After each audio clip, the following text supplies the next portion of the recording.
Hello, how are you doing? This morning I was finishing up reading Elizabeth Strout's new novel, Oh William, and as I was finishing this, I had that wonderful moment that readers get where you look at your shelves and you think, what shall I read next? Which is such a blissful moment, isn't it? Of just there's so many possibilities of things I have to read and that I want to get to. And so I thought I'd make a video of new books that I am really keen to read and interested in reading. And so I'll talk through each of these books. I'd love to know if you've read any of them and would recommend them, or if you're very keen on any of these books, please let me know in the comments below. Also, if you have any books on your shelves that you're really looking forward to getting to, I'd love to hear about that as well. And so a lot of these books were published very recently. Some that publishers very kindly sent me. Other ones are books that I bought myself. So it's a whole mixture of fiction. So there's some novels, there's some short stories, there's some nonfiction, and Nonfiction November is coming up. I don't know if I'm gonna officially participate in Nonfiction November. I'm not that there's any official sort of group of for Nonfiction November, but even if I'll make a TBR for it, I don't know. But anyway, I thought I'd talk through these. So the first novel I am looking at is A Shock by Keith Ridgway, and I talked about in a previous video I made about this year's Goldsmiths Prize that I wanted to get a copy of this because I've read every other book that's been shortlisted for this year's Goldsmiths Prize, and this is the final one I have to get to. So yeah, I just think it'll be fun to have read the whole list and then think what I think might win. But also, yeah, just these are such exciting and interesting and different sort of books, I think, that haven't got as much attention as some other books that have been listed for other book prizes. And so I'm so happy to be following along with this prize. And the cover of this novel is so gorgeous, just looking at it as an aesthetic object. First off, how dark it is, but then it shows the outline of a pub, and the only colored bits are sort of the inside of the building, and it's just really beautiful. Anyway, this is a novel set in London and follows a group of characters who are sort of on the fringes of society, and their various issues to do in their life, some of them to do with solvency, and I really appreciate fiction, that deals with the actual economies of people's lives and how they live and are able or sometimes struggle to get by on a certain amount of money. And so many people living in London struggle to get by because London is a very expensive place to live, as I know since I live here.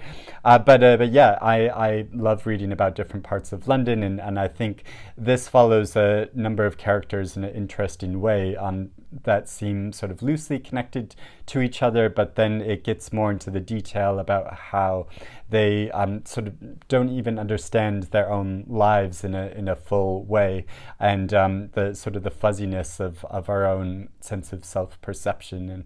And I think that sounds like such an interesting topic and thing to handle in fiction, so I'm really looking forward to reading this. Another new book which uses an experimental form of fiction is the new novella called In the Pines by Paul Scraton, and it also includes photographs by Emmet Semmer, and so this is a mixture of text and photographs and uses a special form of photography, a very, very old form of photography that's over a century old. So you get these photographs interspersed with the text, which have this sort of very old sort of look to them, and quite creepy and eerie sense, but also really beautiful.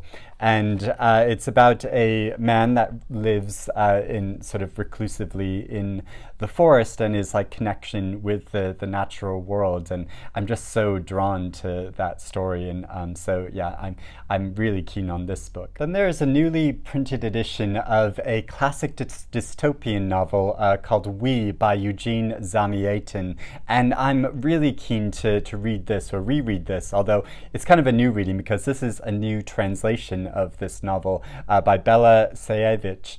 And this is, I think I read this first when I was a teenager and went through a spate of reading a lot of like classic dystopian fiction. And so this is seen as a sort of early influence on George Orwell and Aldous Huxley in writing their dystopias.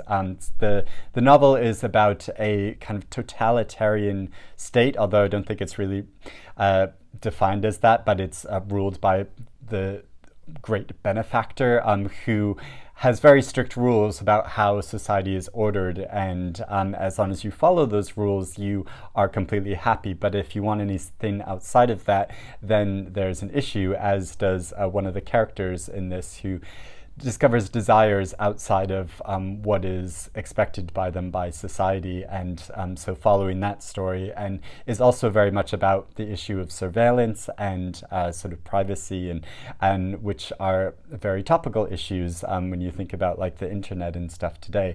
And this new translation also includes a new introduction by Margaret Atwood, and so I'll be very interested to read her thoughts about this book, as well as reading the text itself. The Dolls by Ursula Scavenius, and this is translated from the Danish by Jennifer Russell. These are 4 short stories that are about isolation and ruin and misinformation. They concern family dynamics and the loss of memory, and this is published by Lolly Editions, who publish really interesting new translated fiction, so I'm quite keen to read these short stories. Then there is a new novel called In Every Mirror She's Black by Lola, Akinmade, Akerstrom, and this is about the lives of 3 different black women who all live in Stockholm and who come from different classes, but whose lives intersect in a surprising way, centered around one man who's the head of a marketing agency that commits a faux pas, and so are trying to correct that. And so yeah, it's about their different lives and told from their different perspectives. The author Taylor Jenkins Reid says that Akinmade Akerstrom offers a sharply written story with messy, deeply moving characters raising brutal questions and steering clear of easy answers. A book that will stick with you long after you've turned the last page. The Death Spancel by Katharine Tynan, and this is a collection of short stories by an Irish writer who of the early 20th century. She died, I think, in 1931. Yeah, this is a photograph of her. Look at how beautiful this is.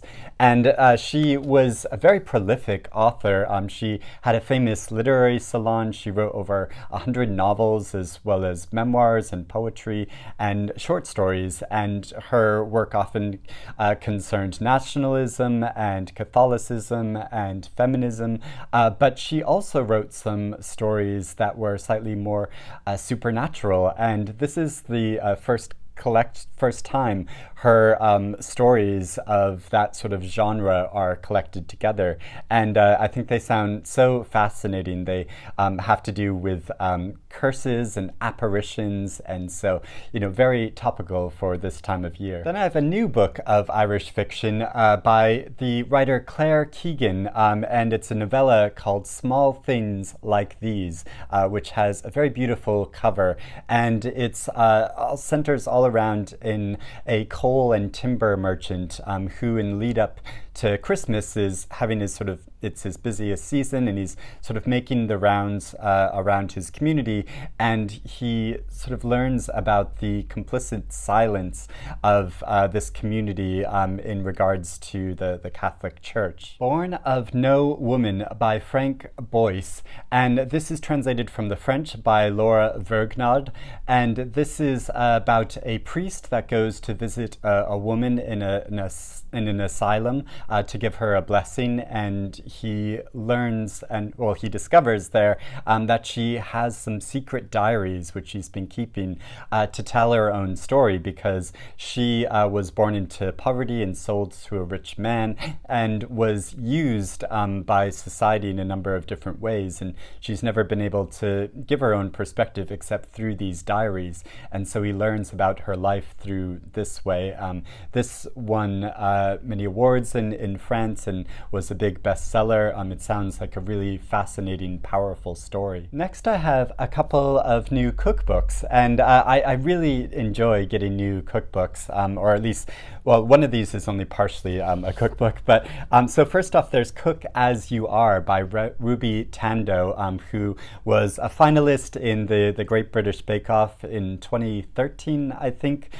She's really great, and she's had a column for many years in a newspaper. And I love the basis of this, where she uses recipes or writes about recipes that are meant to sort of meld with our everyday experience of like how we actually live our lives. And I never really thought about this before, but about how a lot of cookbooks, they're sort of about their aspirations. They're like, you're sort of cooking as the person that you want to become. And so she tries to take the stance in this of writing about the person you really are, you know, whether you're somebody that works really long shifts and finds yourself eating at 2 a.m. and so sort of having to cobble together a meal and like cook in the microwave. And so she tries to write about all sorts of different recipes to suit all different styles of life. And I think that's a really interesting stance to take. Many of them are quite like simple recipes that just use ingredients that you might like have in your kitchen already, and some of them are a bit more ambitious. And so yeah, I think it's really interesting. Though the one thing about it is that it includes these like really like cute illustrations, but it doesn't have any photos of the actual recipes once they're complete. And obviously that was the purposeful choice on her part, but I do find it quite difficult to cook, to understand like what I'm trying to get towards in the recipe, you know, unless I see a picture of what it's actually supposed to look like. So there's that about that book. But also I have the new book Taste by Stanley Tucci, which is part a cookbook and part a memoir. I think it's like mainly about his life, but then it's sort of interspersed with these recipes, you know, very like classic Italian recipes, like for a tomato salad. And so Stanley Tucci, which I've been really, I got to meet him at the Women's Prize party in this like wonderful moment. I don't think I even mentioned it in the video that I made, but yeah, when I went up to the bar at one point to get a drink, Stanley Tucci was also standing there asking for a drink, and we were the only two people at the bar. And so I thought like, well, I have to take advantage of this opportunity and say hello to him. And so I did, and said what a fan I am of his film Supernova, but also his film Big Night, which was a film from the 90s about two brothers running an Italian restaurant in New York, and is a really great moving, emotional family movie. And but also Supernova is such a brilliant, moving, heartbreaking film about a couple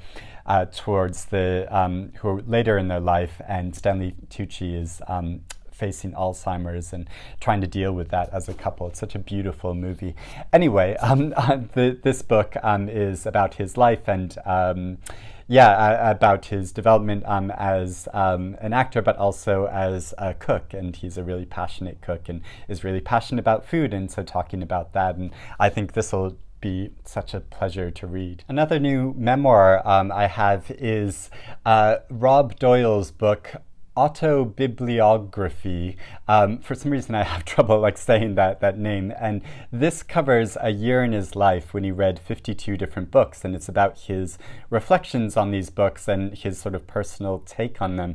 I mean, basically it sounds like a roundup video that we might find here on BookTube, talking about your life and your reading life over the past year. I mean, that's really what it is. And although for like a lot of us here on BookTube, we would get to the end of the year and you would say like, oh, you only read 52 books. That's not making any sort of judgment about how much you read, but you know, a lot of us read quite a lot more than that, and and so yeah, I just think that's sort of funny to remark. So yeah, you get these chapters about all these different authors he read, from Dostoevsky to Nietzsche to Jean Rhys. He talks about her novel Quartet. I'm a big fan of Jean Rhys. So obviously, as a book geek, the first thing I do is like go through the table of contents and look at all of the writers he wrote about, whether I'd read them or not, or whether I'm interested in reading them. So yeah, you get a whole variety of people, from Thomas Bernhard to Valerie Solanas. So I think it's quite good that he has a big like diversity of his reading of some classic and some more contemporary authors.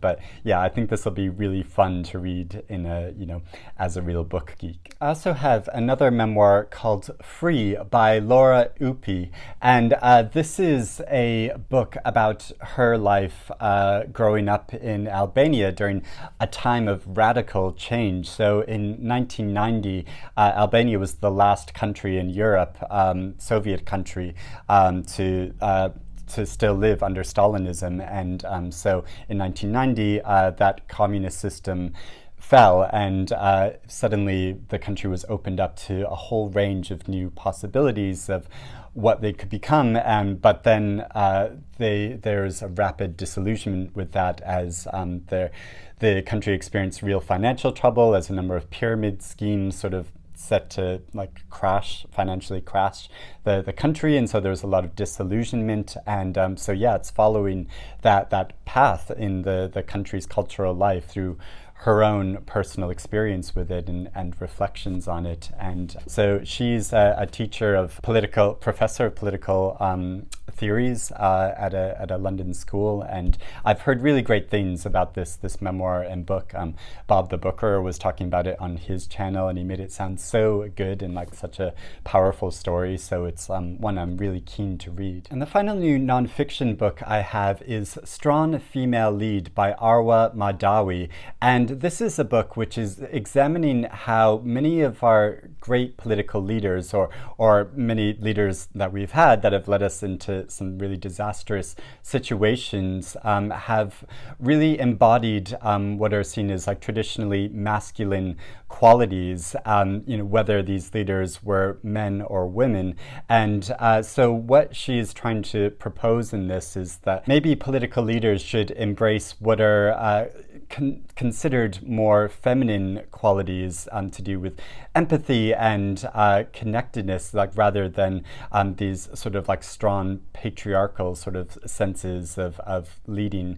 And she does this by through research and interviewing a number of female leaders like Madeleine Albright. And so yeah, I think this sounds like a really interesting way of like rethinking how we consider political leadership. I have a copy of the big new novel called The Lincoln Highway by Amor Towles, who I've never read before, but I know he's a very popular author. And this is a novel about two brothers. One is 18, has just come out of a sort of work prison camp because of a misdeed that he did, the only mistake he's ever made. He was sort of sent to this juvenile work camp for that, and he's just been released from that, and he's going to collect his young brother to go on a cross-country trip to make a new life for themselves. But then he finds that there are two boys from the